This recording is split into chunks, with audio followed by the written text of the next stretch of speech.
Hello students, I Sneha Marathe, Assistant Professor, PG Department of Law, SP University. I welcome my students for the session of Insurance Law. Today I will be covering the portion of last unit, Unit 5, and it is the Motor Vehicle Act. And the major portion of the Motor Vehicle Act is the concept of the third party insurance. Otherwise, we have covered already all type of other insurance, and what is the concept of third party, that we will be covering in today's session. So what is the major objective? When we are talking about Motor Vehicle Act, we will be studying MV Act 1988. Motor Vehicle Act specifically enforced to control and to safeguard the traveler, the person who is traveling on the road, the person who is traveling in any vehicle, or who is walking on the road also, to safeguard those innocent person and make the person who is owner of the vehicle, to make that person responsible for his driving. So if he is making any accident or any negligent driving, in that case he has to take the responsibility of his act. So we will be covering MV Act. In this MV Act, section 140 to 144, this section covers the liability without fault. So in this concept we will be studying liability with fault, means the person who is faulty, who has made mistake, so that will be covered under the liability with fault, and the section 140 to 144 deals with the liability without fault. Further, section 145 to 164 deals with the insurance of MV Act, and which cover the third party risk. In the section 3 mention about the necessity of driving license. Starting the concept, when we are discussing about Motor Vehicle Act 1988, section 3 defines how much the driving license is important. So driving license न हो तो ये व्यक्ति drive करी सके नहीं legally. Section 4 mentions about the age limit, age criteria, कोने driving license મળી શકે. 18 વર્ષથી વધારે વ્યક્તિ હોય તો એને જ ડ્રાઇવિંગ લાઇસન્સ મળી શકે છે.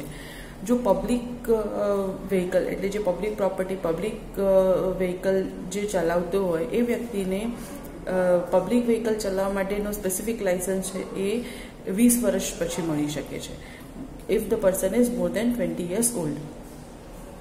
Honour and section 5 make owner and the drivers responsible. It may happen જે વ્યક્તિ પોતે કાર ચલાવતો હોય, પોતે વ્હીકલ ચલાવતો હોય, પોતે ઓનર હોય, કાં તો પછી એ ડ્રાઈવર હોય. So both driver as well as owner will be responsible for their own driving. એને રિસ્પોન્સિબલ ગણાવે છે સેક્શન 5. એટલે કોઈ પણ એક્સિડન્ટ થાય છે કે કોઈ પણ ચલાવવામાં તકલીફ પડે છે તો એ વ્યક્તિની રિસ્પોન્સિબિલિટી, જે પણ નુકસાન ભરપાઈ છે એ જે ડ્રાઈવર હોય કે ઓનર હોય એને કરવાની હોય છે. નાઉ ગ્રાન્ટ ઓફ લાઇસન્સ. હવે લાઇસન્સ આપવાની રિસ્પોન્સિબિલિટી છે એ લાઇસન્સ ઓથોરિટીને આપેલી છે, એને ગ્રાન્ટ આપવાની. તો એના માટે જેમ આપણે કહીએ છીએ કે વ્યક્તિની વય મર્યાદા હોવી જોઈએ, મોર દેન 18 years, એને ટેસ્ટ ક્લિયર કરેલો હોવો જોઈએ, એ બધું કરીને એના પછીથી એને લાઇસન્સ મળે છે. એ સેક્શન 9માં આપેલું છે. આ બધી બેઝિક માહિતી થઈ. હવે જો એક વ્યક્તિ લાઇસન્સ મળે છે, ઇફ દેટ એ વ્યક્તિ એના પછી જો એક્સિડન્ટ કરે છે કે અને એ વારંવાર થતું હોય, if he is negligent in driving અને એવું થતું હોય, તો એને જે લાઇસન્સ છે એ રદ કરવાની ઓથોરિટી પણ જે લાઇસન્સ ઓથોરિટી લાઇસન્સ ઇસ્યુ કરે છે એ જ ઓથોરિટી લાઇસન્સ રદ પણ કરી શકે છે. તે સાથે જ જો કોઈ વ્યક્તિ ક્રિમિનલ લાયબિલિટી ધરાવતો હોય તો સિવિલ કોર્ટને પણ એ ઓથોરિટી આપેલી છે કે એનો લાઇસન્સ રદ કરી શકે છે. હવે આપણે જોઈએ ચેપ્ટર 10માં આપેલું છે મેજર જે કન્સેપ્ટ છે, liability without fault. Liability without fault is considered under section 140, where the death or the permanent disablement of the person has resulted from any accident arising out of use of motor vehicle. કોઈપણ વ્યક્તિનો જો road વચ્ચે accident થાય છે કે જેમાં motor vehicle use થયેલું હોય, મોટર વ્હીકલને લીધે કોઈ પણ વ્યક્તિનો જો અકસ્માત થાય છે, it can be death or any permanent disablement. In that case જે વ્યક્તિ ડ્રાઈવર છે કે અથવા તો જો ડ્રાઈવર ના હોય તો એ મોટર વ્હીકલ જેનું એ વ્હીકલ છે એનો ઓનર છે, એની responsibility, he is accountable for the compensation to the injured person. એટલે સેક્શન 140 છે એ લાયબિલિટી વિધાઉટ ફોલ્ટ, એટલે એમાં પછી એવું ચકાસવામાં નહીં આવે કે કોની કેટલી લાયબિલિટી છે, કોની ભૂલ છે.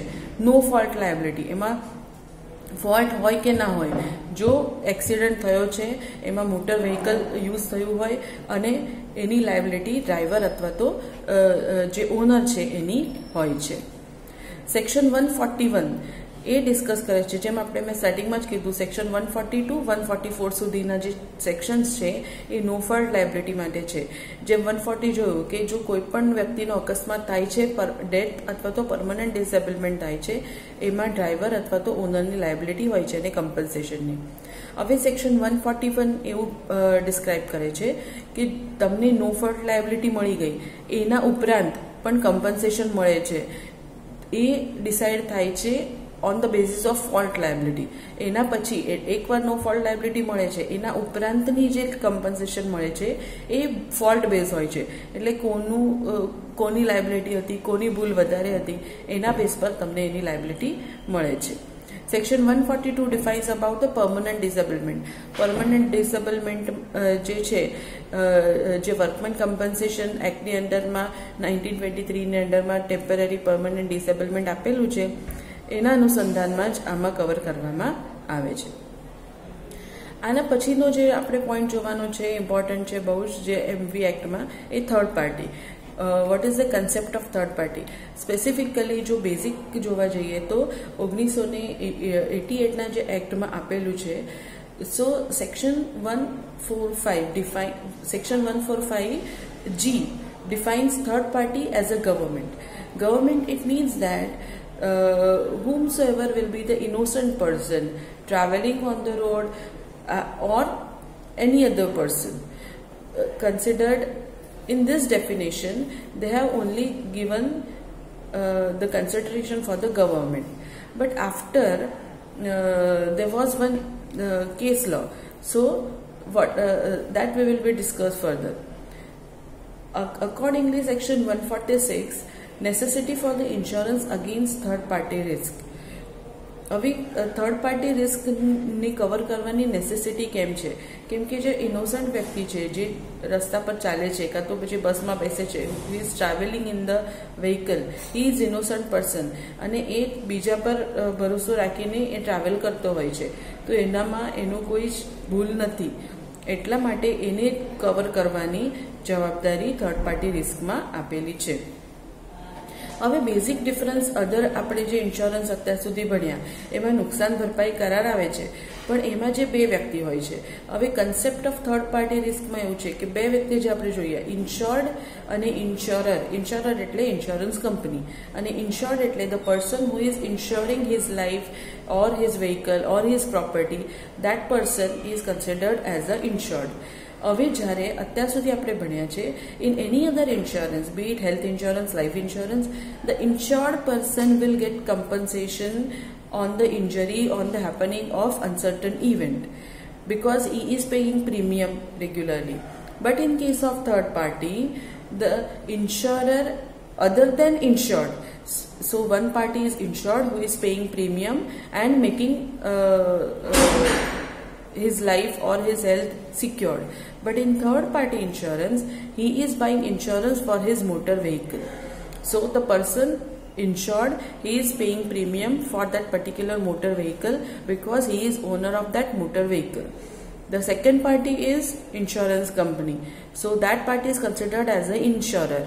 And the third party to whom the accident happens, be it the person walking on the road, be it the person traveling in the bus, whomsoever will get injured in the accident, that person will considered as a third party.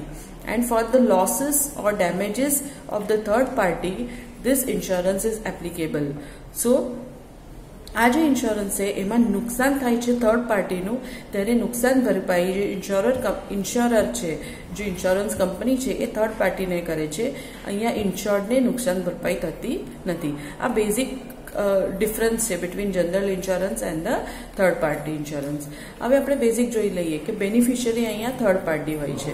આ basic difference છે. The ઇન્શ્યોર્ડ, હવે આમાં કોણ કોણ cover થાય છે third પાર્ટીની અંદર? એક્સેપ્ટ ઇન્શ્યોર્ડ, એટલે જે પોતે પ્રીમિયમ ભરે છે ઇન્શ્યોર્ડ, એ major first party and second party is insurance company. એના વ્યતિરિક્ત જેટલા પણ લોકો હોય છે કે ગવર્મેન્ટ છે, બધું જ થર્ડ પાર્ટીની અંદર કવર થાય છે. પહેલાં જે સેક્શન 145ની અંદર જીની અંદર ડેફિનેશન આપેલી છે એ ફક્ત ગવર્મેન્ટ પૂરતી મર્યાદિત હતી. પણ એના પછી એક કેસ લો છે જે national insurance company limited versus Fakir Chand, આ જે કેસ થયો છે એના પછીથી આમાં જે એક વ્યક્તિ હતા એ બસમાં ટ્રાવેલ કરતા હતા. He was person from the defence and he was not having any fault in that particular thing. When he was about to get down from the bus, he came across accident by that own bus. એટલે જે એ પોતે જ બસમાંથી ઉતરતા હતા તો એ બસનું વ્હીકલનું wheel છે એમના પર ચડી ગયો અને એમને ઇન્જરી થઈ છે. હવે એના માટે he was traveling in same bus અને એનાથી એમને ઇન્જરી થઈ છે તો એમને પણ થર્ડ પાર્ટીની અંદર કન્સિડર કરવામાં આવ્યા. ફ્રોમ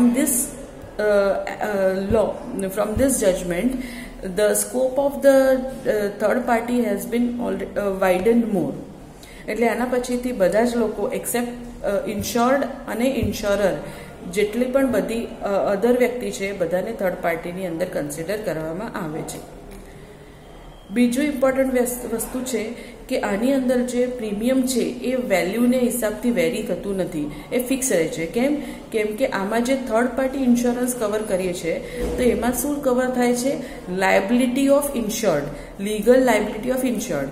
કેમ કે આમાં વ્યક્તિ જે ઓનર છે એ વ્હીકલનો ઓનર છે, એનાથી જો કોઈ પણ નુકસાન થાય છે, એક્સિડન્ટ થાય છે તો એને જે લીગલ લાયબિલિટી છે એ કવર કરવામાં આવે છે.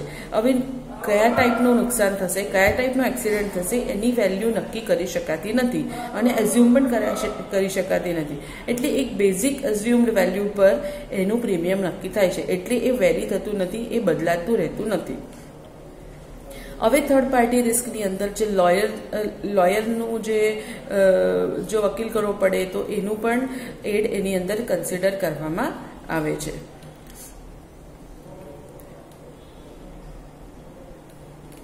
આના પછીથી છે જે special provision as to compensation in the hit and run case. આના પછીનું જે સેક્શન 161, 162 એન્ડ 163, આ ત્રણ સેક્શન જે બેઝિક કવર કરે છે હિટ એન્ડ રન કેસમાં. જેમ આપણે જનરલી સાંભળ્યું હોય છે એક્સિડન્ટમાં ઘણા વ્યક્તિ હિટ એન્ડ રન એ ભાગી જતાના કેસમાં હિટ એન્ડ રન કેસની અંદર જો ડેથ થાય છે વ્યક્તિની તો 25,000નું કવરેજ એટલે કમ્પન્સેશન આપવામાં આવે છે. અને જો ડિસેબલમેન્ટ થાય છે તો એના કેસમાં 12,500 એટલે 50% ઓફ 25,000 એને કમ્પન્સેશન આપવામાં આવે છે. હવે આપણે જોઈએ કે ક્લેમ ટ્રિબ્યુનલ હવે કેવી રીતે આ ક્લેમ કરવામાં આવે છે અને કેવી રીતે કમ્પન્સેશન આપવામાં આવે છે. જનરલી જે સ્પેસિફિક છે મોટર વ્હીકલ એક્ટ માટે એક claim tribunal specific state wise બનાવવામાં આવે છે. State can appoint claim tribunal on the basis of area, એટલે કેટલું મોટું સ્ટેટ છે કે ટાઉન છે એના હિસાબથી એને અલગથી ક્લેમ ટ્રિબ્યુનલ બનાવવામાં આવે છે. Claim tribunal can be made up of two persons, where one person will be considered as a chairperson. The chairperson must have qualified as equivalent to become the judge of High Court or District Court, or he must be working as a judge under the High Court or District Court. Application of the compensation. The person જ્યારે પણ injured થાય છે, કોઈ પણ damage થાય છે, એ વ્યક્તિએ સેક્શન 165ની અંડરમાં as per the procedure application કરવાની હોય છે. જો એ ઇન્શ્યોરર એને કમ્પન્સેશન આપતું ન હોય અને એને જો નોટિસ ઇન્શ્યોરરને અને ઇન્શ્યોર્ડ વ્યક્તિને આપી દીધી હોય, એના પછીથી એ ક્લેમ કરી શકે છે ક્લેમ ટ્રિબ્યુનલની અંદર. Section 167 defines option regarding claim for the compensation in certain cases. એટલે જ્યારે પણ વ્યક્તિને એક્સિડન્ટ થાય છે, એ કેસની અંદર જો એ ડિસેબલમેન્ટ કે પરમનન્ટ ડિસેબલમેન્ટ થાય છે કે ડેથ થાય છે, તો જો એ વર્ક્સમેન કમ્પન્સેશન એક્ટની અંદર કવર થતું હોય તો એને તો આ એક્ટની અંદર એને ડબલ કમ્પન્સેશન બેનિફિટ મળતો નથી. The person has to choose which benefit and he wants to apply for. એટલે એને કયો બેનિફિટ લેવો છે એને વિચારવાનું, એટલે એને ચોઇસ કરવાનું હોય છે, પણ બંને ડબલ બેનિફિટ એને મળતા નથી. Next is award of the claim tribunal. જ્યારે ક્લેમ ટ્રિબ્યુનલ પાસે એપ્લિકેશન પહોંચે છે એઝ પર સેક્શન 165, એમને એ ટ્રિબ્યુનલનું decision compensation the insurer or insured કોની પર એની લાયબિલિટી આવે છે એ કમ્પન્સેશન ફિક્સ કરીને ડિસિઝન આપવાનું હોય છે. ડિસિઝન આપ્યા પછીના 30 દિવસની અંદર પાર્ટીએ એ કમ્પન્સેશન ક્લેમ ટ્રિબ્યુનલ પાસે જમા કરાવવાનું હોય છે. પ્રોસિજર એન્ડ હવે ક્લેમ ટ્રિબ્યુનલ છે એની પાસે બધી જ પ્રોસિજર અને પાવર જે સિવિલ કોર્ટની છે એ આપેલી છે. એટલે જો એકવાર કોઈ પણ મોટર વ્હીકલ નો પ્રોબ્લેમ હોય, મોટર વ્હીકલ એક્ટની અંડરમાં જે એક્સિડન્ટ થયેલો હોય, તો એના માટે ક્લેમ ટ્રિબ્યુનલમાં જ જવું પડે છે. જે પણ એરિયામાં સ્ટેટ વાઇઝ ક્લેમ ટ્રિબ્યુનલ બની હોય તો એ ક્લેમ ટ્રિબ્યુનલમાં જવું પડે છે. જો ક્લેમ ટ્રિબ્યુનલ અવેલેબલ ન હોય તો એ સિવિલ કોર્ટમાં જઈ શકે છે. Section 173 defines appeal. જો કોઈ પણ વ્યક્તિ if the person is aggrieved from the decision of claim tribunal, in that case the person can appeal in the high court in 90 days. After receiving the award. After receiving the award, the person can appeal in the High Court in the 90 days of time. Further, High Court only will entertain the person's claim after the person submits 25,000 rupees or the 50% of the award given to that person, whichever is less. If 25,000 is less, then the person has to submit 25,000 to the High Court. Then only High Court will initiate the proceedings. Further, section 175 defines the bar on the jurisdiction in the areas where the claim tribunal has been made by the state government. In that case, civil court will not have jurisdiction for that particular area. And if the civil court if the claim tribunal is not there, in that case civil court can entertain the claim. But once the judgment, the compensation has been fixed by the claim tribunal, after that the civil court cannot entertain the same claim or appeal again. So this is all about the concept of third party insurance in MV Act. How the claim will get settled, settlement of claim under the third party insurance in the MV Act. This we have covered. So go in detail, study in detail. If you have any query, then contact me. Thank you.